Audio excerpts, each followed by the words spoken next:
Hi, so today we are looking at two different Summit 1 trumpets that are finished in silver and gold. The first one is right here. This one is a down lead pipe with an up bell. So you can see we've canted both the lead pipe and the bell so that we create an angle rather than just an up bell. And this works well to work with downstream players who want to still keep their bell up, or if you want to keep your bell up higher than normal. And this was a really fun horn to build. It's got some custom features, including the dichrolam finger button inlays. And those are in polished gold finger buttons. And then we have customer's name in the receiver. Bottom caps are the lightest Saturn water keys, and this one has a badge in the tuning slide. Very cool. This is a Summit 1, so it does have the holes in the bracing, and a lot of people ask, well, why would you put holes in the bracing? And that is due to us reducing the weight and increasing efficiency on this horn. So the Summit 1 model, which is almost complete, that entire series was 100 horns. We're almost finished building the last few of those. The Summit 1 series had these holes in it to both decrease weight and improve efficiency. And that will be replaced by the Summit 2. You can see we have the machined bell crook and tuning slide are both style A. And this horn is lead pipe 1, bell 10 LT. This includes the VGR, which is the Venturi gap receiver. And I'm going to take the receiver off and put in a number 10, or I'm sorry, a number 18 insert. So I snap that on, I put the receiver back on, and then we can play the horn.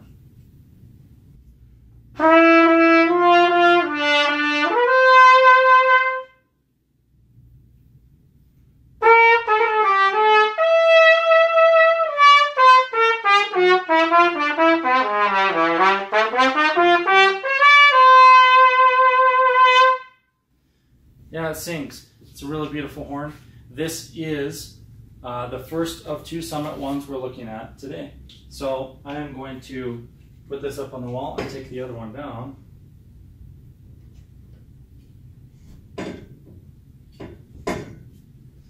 Now this horn is a slightly different setup. Lead pipe 4, bell 7. And lead pipe 4 is a medium large lead pipe. Bell 7 is a fairly large diameter, so probably 5.3 to 5.4 inches in diameter here, and a bigger flare.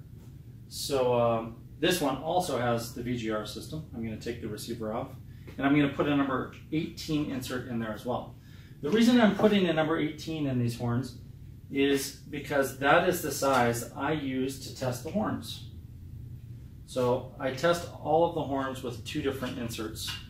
The number 18, which is the largest, and basically it doesn't offer any gap solutions at all. And then I use my favorite one, which is typically a 344 number 4. And if you're not familiar with the Venturi gap receiver, you can look that up on our website or on YouTube and see more information on that. So you can see this is basically the exact same configuration horn. It's a Summit 1. He also got the same inlays in the finger buttons. He's got 1/2 inch bottom caps. He has his name in the receiver as well. I just put it on backwards, so let's flip that around.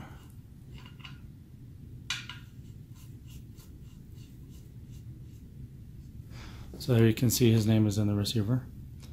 And he has a style R tuning slide and bell crook. And he also has polished inside the bell.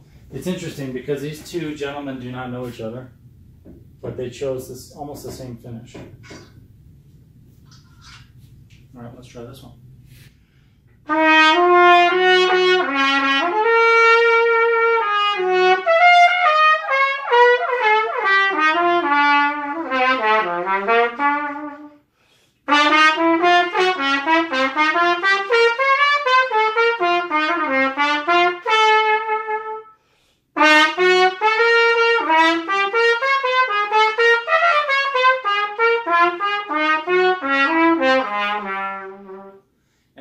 also sings.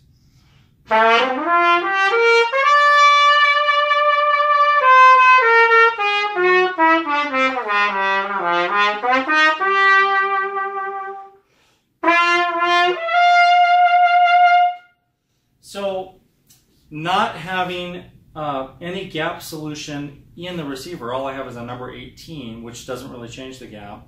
I'm testing the horn, and I'll do some things off camera, but I'm testing it really to make sure that everything is playing correctly, that we don't have any strange areas or partials that have any problems.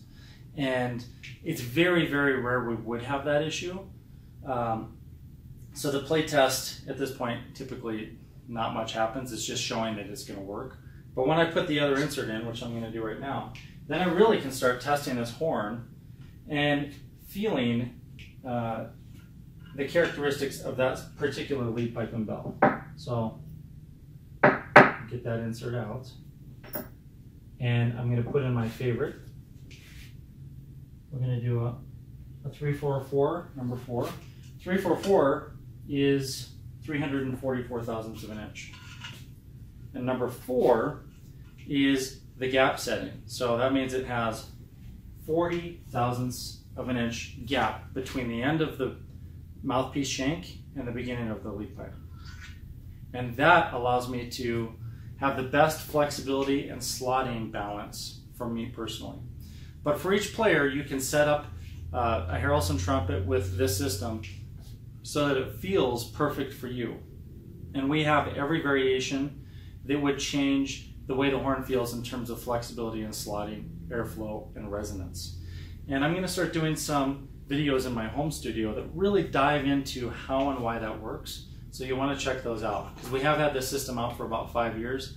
We have a ton of players who love it. You can have it on your own horn, like retrofit it on a Yamaha or a Bach or whatever. But our horn's included, and it really does completely change the characteristics of the horn for each individual player. So that's how we can guarantee you're going to love your horn.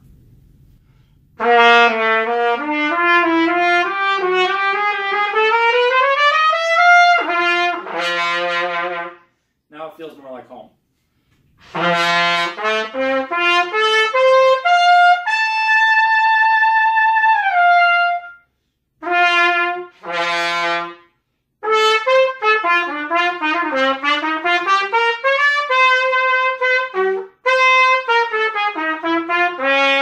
So it feels really nice. I'm going to play some whole tone scales.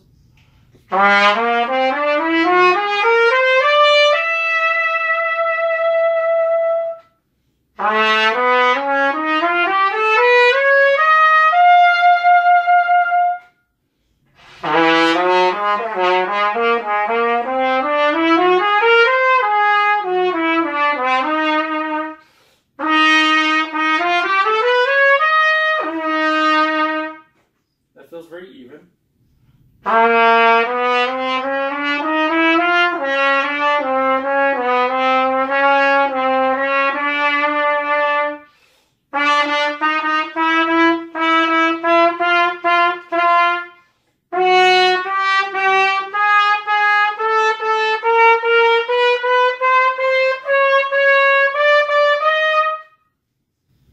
Overall, the horn feels very nice. I'm going to do a little flexibility.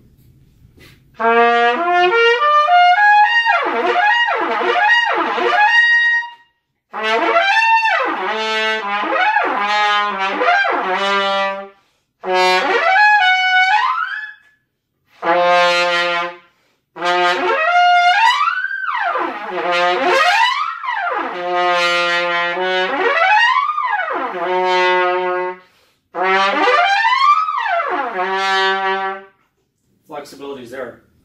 It feels very good. So I will go through and play test the horn, make sure everything works properly, test the slides and the pistons, make sure everything is perfectly lubed. I know that it is because I just did it earlier in the day. I finished both of these horns. So I already know all the slides and everything feel perfect because I spent hours on them. We test the compression on the water keys. We inspect all the parts to make sure everything, 1, is correct as the order states, and 2, just make sure it's flawless. So we do our very best on every horn to make them a perfect work of art that you can then enjoy the rest of your life. So I want to thank you for checking out this video on the Summit 1 series, and keep in mind this version of the 2018-19 Summit 1 series will close. We only have 5 or 6 more slots open for this particular model, and then it will be retired forever. So this is really more of a tribute video to the last 6+ years of building this model, and it's been a lot of fun. So I want to thank you for joining me, and keep tuned, because we are going to be reviewing and discussing the new modular Muse trumpet next.